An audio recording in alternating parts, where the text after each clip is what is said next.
We've had the prologue with the hallucination. We've had our little morning check-in. And it's time for the first of 2 monologues from our 2 main characters. This is Anne.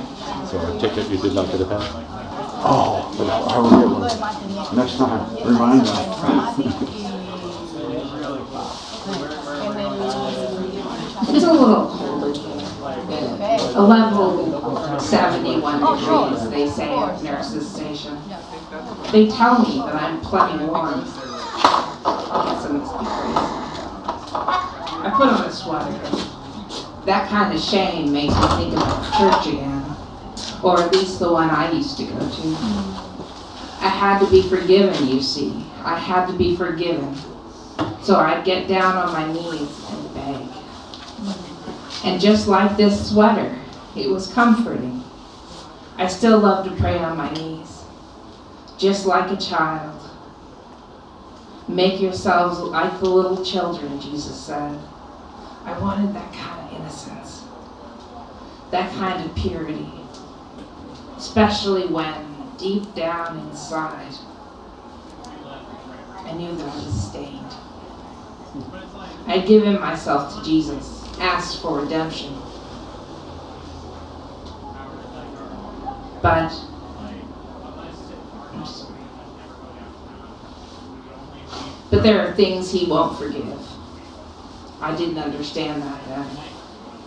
When the hellhounds came the first time, I didn't understand it. But I hid in the bathroom, locked the door, as if that would stop them. Because that is how I hid from my sister when she chased me. I hid in the tub, pulled the curtains closed in hopes that if they couldn't see me, maybe they couldn't find me. When they broke the door down and flooded the room, I did my best not to gasp, but focused on keeping my breath slow and steady, because that's what they did on Alias. Breathe too fast and your heartbeat picked up. Sydney's dad taught her that. I kept my breath as slow as I could while tears dripped down my cheeks. I was good at crying silently. Growing up had taught me that.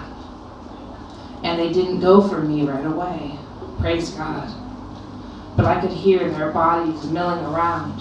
I could hear their heaving breaths, the drip of their drool from growling maws, and the way their claws would click, click, click on the tile floor.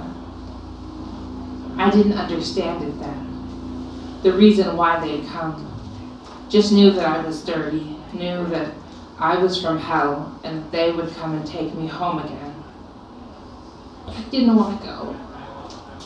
I clasped my hands and closed my eyes and thought inside, please, make me clean.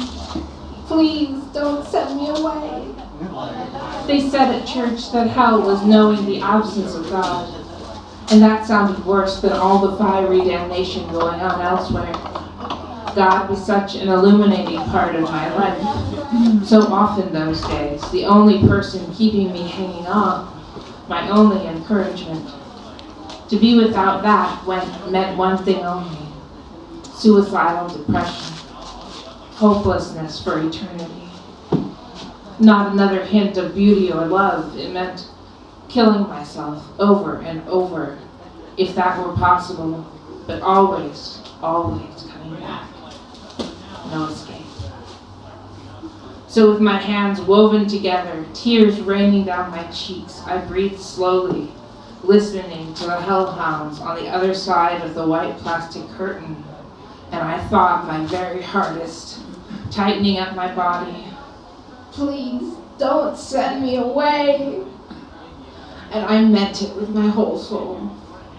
Then I let go of the tense muscles, let myself flop into that restful place where prayer always took me. Even begging him for safety made me feel safe. I woke up later in the bathtub, milling monsters silent. I waited, stood up, and pulled back the curtains. They were gone. Praise God. He had provided.